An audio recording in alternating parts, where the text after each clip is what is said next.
Hello বন্ধুরা, welcome back to my channel Rukhsana lifestyle. তোমরা সবাই কেমন আছো? আজকে সবাই খুব ভালো আছে আর আমি অনেক ভালো আছি। তো আজকে সকাল সকাল উঠেছি 6:30টার সময়। প্রচুর কাজ ছিল, কাজ সেরে খাওয়া দাওয়া করে দেখো এইমাত্র স্নান করে আসলাম। তো এখন অনেক কাজ আছে। তো যেহেতু আজকে একটা স্পেশাল দিন, আজকে শবে বরাত, তো সকলকে শবে বরাতের অনেক অনেক মুবারক, সকলকে শবে বরাত মুবারক। তো তোমরা আজকের দিনটা ভালো এনজয় করো, মজা করো ফ্যামিলির সাথে, আর নামাজ পড়ো, কোরআন শরীফ পড়ো, ইবাদত করো। তো এটাই বলার ছিল।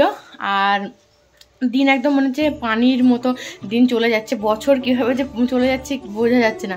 কারণ এই আমার আগের বছর শবে বরাতের ব্লগ পোস্ট করা আছে আমার অ্যাকাউন্টে, তোমরা গিয়ে দেখতে পারো। তো আবার খুব তাড়াতাড়ি শবে বরাত চলে আসলো। আমার মনে হচ্ছে এই কদিন আগেই মনে হলো শবে বরাত গেল, আবার চলে আসলো। তাই মনে হচ্ছে বছর একদম পানির মতো ঘুরছে। তো যাই হোক, আর আজকে যা যা করবো সবটা তোমাদের সাথে শেয়ার করবো। তো চলো পুরো ভিডিওটা কন্টিনিউ করো, আশা করি আজকের এই ভিডিও দেখতে তোমাদের অনেক ভালো লাগবে। তো চলো, এদিকে দেখো পিঠেগুলো, যে পিঠেগুলো বানানো হয় সেগুলো হচ্ছে চালের আটার। তো সেগুলোকে আগে ভাঙিয়ে আনা হয়, তারপরে সেটা খুমির মেরে এই যে জলিস দিতে হয় ভালো করে, তারপরে এই পিঠেটা হয়। যেহেতু চালের আটার পিঠে তো ভীষণ নরম হয় এই পিঠেগুলো, যেরকমই হোক না কেন খুবই নরম হয়, তো খেতেও খুব ভালো লাগে। তো এখানে দেখো মা এই যে এইগুলো করে দিয়ে গেছিলো। আর এটাকে এখনও ভালো করে জলিস দিতে হতো, জলিস না দিলে পিঠেগুলো ভালো হয় না, ছিঁড়ে যায়। তো সে কারণে ভালো করে জলিস দিয়ে নরম করে নিতে হয়, তারপরে পিঠে বানাতে হয়। তো সে কারণে এখানে মা খুমির মেরে এখানে আমাকে এরকম করে দিয়ে গেছিলো গোল গোল। তারপর আমি এটাকে ভালো করে জল নিয়ে হাতে ভালো করে এটাকে জলিস দিতে হবে। তো এক হাতে ফোন ধরেছি তো, আর এক হাতে দিচ্ছি, তাই সেরকম ভালো হচ্ছে না, হাতে লেগে যাচ্ছিলো। তো তোমরা হয়তো দেখে বুঝতে পারছো যে হাতে কতটা পরিমাণ লেগে গেছে।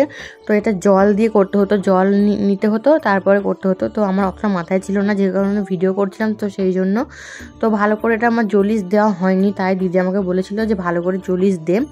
তো এই যে দেখো, এটা আমি যেমন তেমন করে রেখেছিলাম, তারপরে এগুলো ভালো করে জলিস দিয়েছিলাম। তো ভিডিওটা তখন শ্যুট করি, তোমাদের তো বলেইছি, তোমরা হয়তো শ্যুট করার মতো সেরকম কেউ ছিল না, তাই কেউ অত ভিডিওটা আমি তোমাদের সাথে অতটা শেয়ার করতে পারিনি। তারপর এই যে দেখো, এদিকে মা এখানে এই যে এটা হচ্ছে দেশি মুরগি, ঠিক আছে। তো দেশি মুরগি নিয়ে এসেছিলো, আর চালের আটার পিঠে বানানো হয়, আর হালুয়া করা হয়, আর ভাত হয়। দুপুরে যেহেতু খাওয়া হবে, তো দুপুরে ভাত হয়েছিল, আর মাংস হয়েছিল, আর দেশি মুরগিটা হয়েছিল, আর পিঠে হয়েছিল, আর পোলাও, সেটা হচ্ছে রাতের জন্য, যেহেতু শবে বরাত। তো সেই কারণে তো ওখানে দেশি মুরগি নিয়ে আসে, তো দেশি মুরগি নিয়ে এসেছিলো। দেখো এখানে এই যে মা এখানে মুরগিটা ছাড়াচ্ছিল, তো ভীষণই মা বলছিল খুব শক্ত, একদম ছাড়ানো যাচ্ছে না। তারপর এখানে মা ছাড়িয়েছিল। তারপরে এখানে এই যে পিঠেগুলো দেখো প্রায় 4-5 বাসন হয়েছিল। তো এখানে পিঠেগুলো দিদি সব বেলেছে। তো ওই পিঠেগুলো বেলতে খুবই কষ্ট হয়, আর অতগুলো আটার পিঠে একা বেলা পক্ষে সম্ভব না। তো যেহেতু আমি বেলতে পারি না, আর মা ওদিকে পিঠেগুলো শেখছিল, সেই কারণে তো দিদি সব বেলেছিল। তো এই যে দেখো পিঠে বেলা হয়ে গেছে, আর পিঠেগুলো প্রায় গোল গোল হয়েছে। আর এক একজনের প্রায় দেখবে যখন বেলে, তো একদিকে ছিঁড়ে খুঁড়ে চলে যায়, তো কেমন ধরনের হয়, দেখতেও বাজে লাগে। তাই সে কারণে দিদি ভালো করে পিঠেগুলোকে বেলেছে। আর ও প্রত্যেকবারই শবে বরাতে ওই বেলে পিঠে, কারণ আমি জানি না, তাই আমি বলি যে আমাকে শিখতে তো হবে, যে তো সবসময় তো এরকম থাকলে হবে না। তো তাড়াতাড়ি দুজন মিলে বেলে তাড়াতাড়ি হয়তো হয়ে যেত, বাট আমি বেলিনি, ও একা বেলেছিল। তো বন্ধুরা প্রচুর কাজ, তো সেই কারণে আমি ভিডিওগুলো তোমাদের সাথে ভালো করে শেয়ার করতে পারছি না, কারণ আমি শ্যুট করতে পারছি না, আর কাউকে শ্যুট করতে যে দেবো সেরকম নেই, কারণ দিদি মা সবাই কাজ করছে, তাই কাকে দেবো ফোনটা ধরতে। তো সেই কারণে আমি ভালো করে শেয়ার করতে পারছি না ভিডিওগুলো। তো তোমরা প্লিজ একটু মানিয়ে নিও, যেটুকু যাই শেয়ার করছি সেটুকুই তোমরা একটু মানিয়ে নিও। তখন লাঞ্চ করিনি, লাঞ্চ করবো, চলো লাঞ্চ করে তারপর তোমাদের সাথে আবার কথা হচ্ছে। তারপরে এদিকে দেখো লাঞ্চ করে এসে এখানে মা আর দিদি পিঠেগুলো সেঁকে নিচ্ছে। তার আগে মা পিঠে সেঁকছিল, মা না আব্বু সেঁকছিল পিঠেগুলো ভাত খাওয়ার আগে। তারপরে লাঞ্চটা করার পর মা আর দিদি সেঁকছিল, যেহেতু দুদিকে সেঁকা হচ্ছিলো তাহলে তাড়াতাড়ি হয়ে যেত, তাই মা একদিকে সেঁকছিল, দিদি একদিকে সেঁকছিল।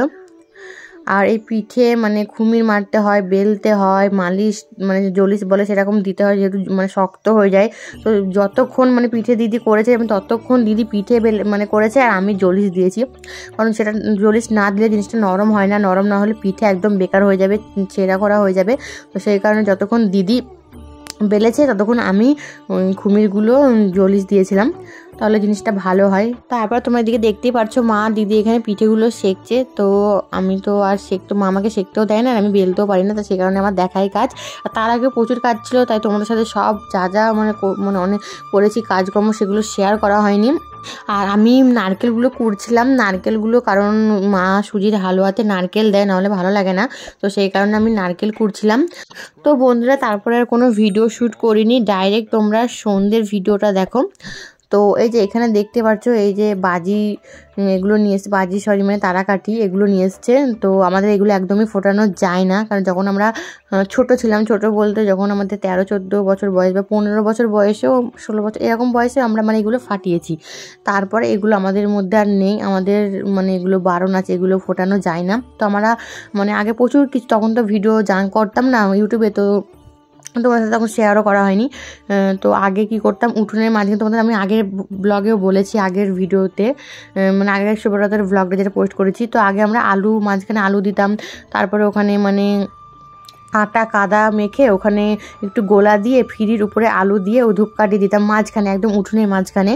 তারপরে পুরো বাড়িটা একদম মোমবাতি দিয়ে সাজাতাম, পুরো বাড়ি সব জায়গাতে। আমি আর দিদি আমরা 2 বোনে, আব্বু আমাদের মানে 5টার মধ্যে মোমবাতি এনে দিত। তো অনেক মোমবাতি আনতো 5টার মধ্যে, যেহেতু অনেক পুরো বাড়িটা সাজাতে হবে, তো সেখানে তাড়াতাড়ি এনে দিত। আমি আর দিদি পুরো বাড়িটা মোমবাতি দিয়ে সাজাতাম, যখন ছোট ছিলাম আমরা, তখন ওই 15-16 বছর বয়সে।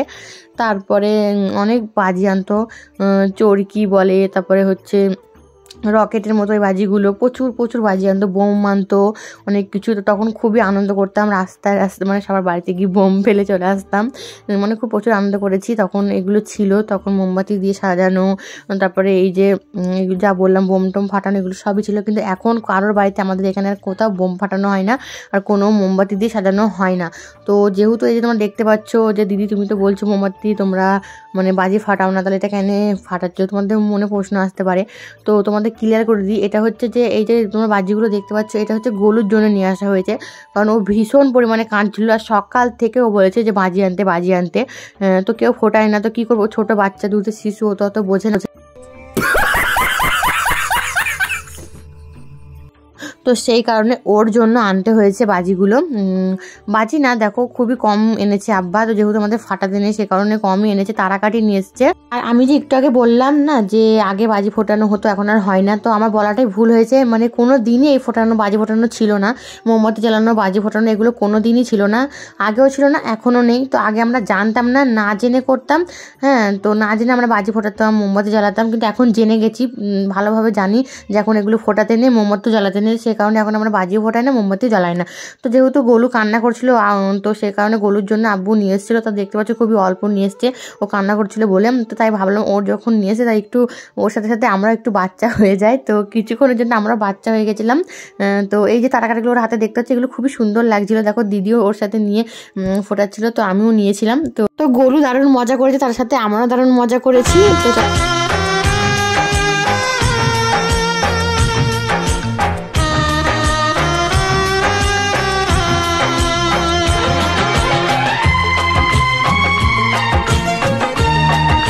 তারপরে এদিকে দেখো এই যে মা এখানে আমাকে পিঠে, মাংস আর এই যে হালুয়া দিয়ে গেল। তো আমি মানে খাইনি, বিকেলে হয়ে গেছে সব কিছু, তো আমি তারপর থেকে খাইনি। মা দিদি অল্প খেয়েছিল, আমি খাইনি, যেহেতু আমার ভিডিও এডিট বাকি ছিল, তো সেই কারণে ঘরে ভিডিও এডিট করছিলাম। তাই মা বললো তোকে না দিলে তুই তো নিজে থেকে খাবি না, তো সে কারণে মা আমাকে এই যে দিয়ে গেল। তো সত্যি কথা বলতে এখন মায়ের বাড়িতে যে আদরটা পাচ্ছি, মা এই যে নিজের হাতে করে মানে না খেলেও এনে দিচ্ছে, মুখের সামনে খাওয়াচ্ছে, তো এরকম আদর শ্বশুরবাড়িতে পাবো কিনা সেটাও জানি না। তো এটা সত্যি মা বাবার মতো কেউ ভালোবাসতে পারবে না, এটা একদম বাস্তব কথা। তো চলো মা যেহেতু দিয়ে গেল তো খেয়ে নিই। তো ভিডিওটা আজকে এই পর্যন্ত রাখছি, ভালো লাগলে চ্যানেলটাকে সাবস্ক্রাইব করো। Tata, good night all.